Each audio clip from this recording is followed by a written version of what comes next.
ნაციონალური მოძრაობის ამომრჩევლებთან ვაწარმოებ დებატებს. ხო, წარმოგიდგენიათ ეს რასაც ნიშნავს. ჩამოუთვალე მიხეილ სააკაშვილის დანაშაული და იმ მანიაკობის საპირწონეთ რაც გააკეთა სააკაშვილმა, დამისახელეს რომ ესე იგი ამართლებენ იმით რომ ქვეყანა ააშენაო, გზები დააგო, სკოლები ააშენაო. ესე იგი აი ამ ნაციონალური მოძრაობის ამომრჩევლების ლოგიკით თბილისის მერიამ გზა რო დააგო და ახალი ავტობუსები შემოიყვანა 1-15-20 კაცი უნდა დახვრიტოს. ანუ თქვენი ლოგიკა ამას ნიშნავს. ხელისუფლება რომ მოდის, ხო, მთავრობაში რომ მოდიან, ევალებათ ეს მათი ვალდებულებაა. ანუ რო გააკეთა, არ უნდა გაეკეთებია გზები? შუქის პრობლემა არ უნდა მოეგვარებია? ეს არის აქსიომატური ჭეშმარიტება. ანუ ნაციონალური მოძრაობის ამომრჩევლის ლოგიკა არის ანომალია, ეს არის მუტანტობა. ლოგიკა რაღაც არგუმენტებს ხო უნდა ეფუძნებოდეს. ვცდილობთ რომ შეგაგონოთ, დაგაფიქროთ რა მდგომარეობაში ხართ. რო დაფიქრდე, შენით რო დაფიქრდე. შენი სინდისის ძარღვი არ უნდა გქონდეს გაწყვეტილი. როდესაც ადამიანს უწყდება ძარღვი, არსებობს ორი ტიპის სინდისი. ერთი არის ინდივიდუალური, პიროვნული და როდესაც პიროვნებას სინდისის ძარღვი უწყდება, მერე უკვე წუხდება ამ კაცის ანომალიით საზოგადოება და საზოგადოება ახდენს მასზე ზეგავლენას, შეგონები და ეს არის მეორე სინდისი. როდესაც ქვია საზოგადოებრივი აზრი. საზოგადოებრივი საინფორმაციო ხმაური კი არა. ფეიკები კი არა, რასაც თქვენ ტელევიზიები ავრცელებენ, არამედ ნამდვილი ჯანსაღი საზოგადოებრივი აზრი. თქვენი სინდისის ძარღვი გაწყვეტილია, საზოგადოების შეგონება თქვენზე არ მოქმედებს, იმიტომ რომ არაერთი მომართვა ჩავწერე და ერთი სინანულით ახსავსე კომენტარი არ დაწერილა, რომ აი დამაფიქრე ხო, ძმაო, თქვა ხო, აი დამაფიქრე და მართალი ხა, აი ერთი კომენტარი არ დაწერილა მონანულის, ერთი. ანუ სინდისი არ გაქვთ, მეორე სინდისი საზოგადოებრივი აზრი არ გაინტერესებთ, იმიტომ რომ ვინც გესაუბრებათ ამ საკითხზე თქვენთვის ის ბიომასაა და ხართ გონორზე. ანუ აქეთ იმუქრებით რა, ახლა დილათ რო ვთქვათ. ჯორს ვერ დამატაკებთ ჭიშკარზე, ეს ცალკე იყოს, მაგრამ რატო ხართ გონორზე, ესეც გამოვიკვლიე რა. თქვენ ზუგს გიმაგრებთ ევროკავშირი. შესაბამისად ევროკავშირს უნდა მოექცე როგორც საზამთროს. საზამთროს რო გააჭრი, ამოიღებ გულს და კანს და კურკებს ხრი. აი, ასე უნდა მიუდგე ევროკავშირს თქვა.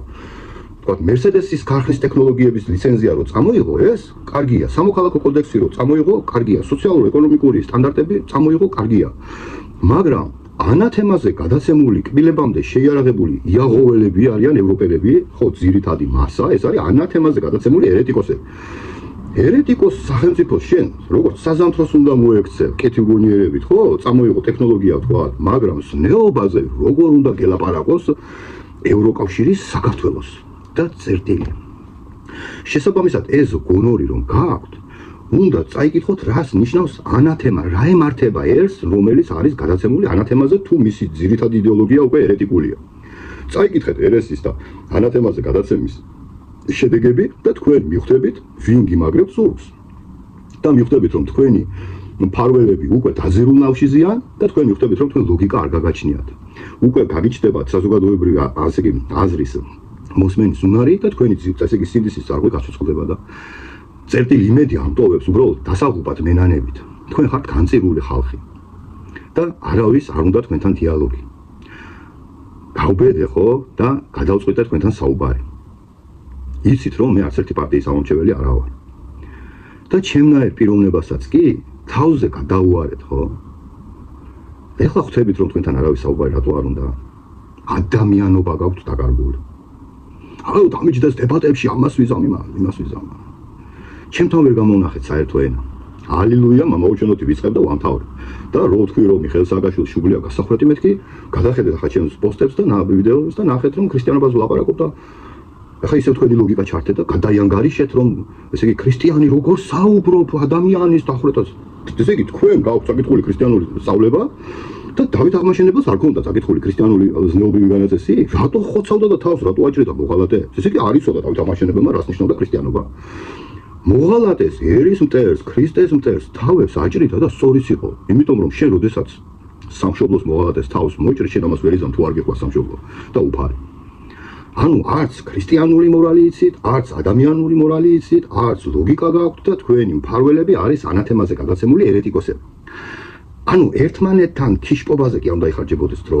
ჩვენ უნდა დავждეთ ქართველები და გადავიანგარიშოთ რა სარგებლობის მოტანა შეუძლია ევროკავშირს საქართველოსთვის და უნდა ვიცავდეთ საქართველოს ინტერესებს ყველა ქვეყანასთან ურთიერთობაში.